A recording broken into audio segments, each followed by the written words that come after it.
வந்த எம்டியை பார்த்த தன்வி ஆச்சரியத்துல உறைந்து விட்டாள். என்ன செய்வதென்று தெரியாம தன்வி முழித்து கொண்டே இருந்தாள். வணக்கம் நண்பர்களே, இந்த அழகிய காதல் கதையோட உங்களை சந்திக்கிறதுல எனக்கு ரொம்பவும் மகிழ்ச்சி. யாருடா இந்த தன்வின்னு பாக்குறீங்களா? வாங்க நான் உங்களுக்கு கதையை சொல்லுறேன். இந்த கதையோட கதாநாயகி தான் தன்வி. விக்ரம் இந்த கதையோட கதாநாயகன். இவர்கள் இருவருக்கும் எவ்வாறு காதல் மலர போகிறது என்பதும் எப்படி இவங்க ரெண்டு பேருமே ஒன்று சேர போறாங்க என்பதிலையும் தான் இந்த கதையோட சுவாரஸ்யம் இருக்கு. வாங்க கதைக்கு போகலாம். தன்வி ரொம்பவுமே அவசரமாக வீட்டில இருந்து ஆபீஸுக்கு ரெடி ஆகி கொண்டிருந்தாள்.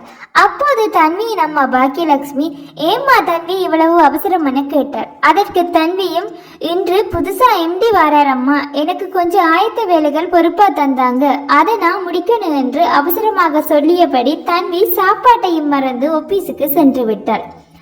இப்போ ஆபீஸ்ல அனைவருமே எம்டியை வரவேற்க காத்து கொண்டிருந்தார்கள். தன்வியும் யார் வரப்போகிறது என்று சற்று அறிந்திருக்கவில்லை. மிகவும் ஆவலுடன் காத்து கொண்டிருந்தார்கள் அனைவரும். அங்குதான் தன்விக்கு ஒரு ஆச்சரியம் உண்டு. எதிர்பார்த்தபடி எம்டியும் அங்கு வருகிறார். அனைவரும் யார் எம்டி என பார்க்க ஆவலுடன் இருந்தார்கள், தன்வியும் கூட.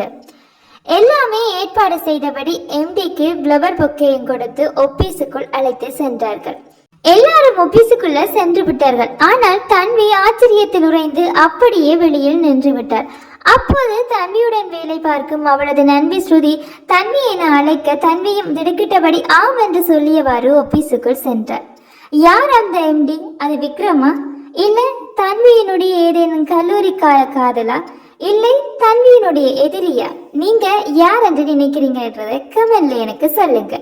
நெக்ஸ்ட் வீடியோவை பார்க்க என்னோட சேனலை சப்ஸ்கிரைப் பண்ணுங்க.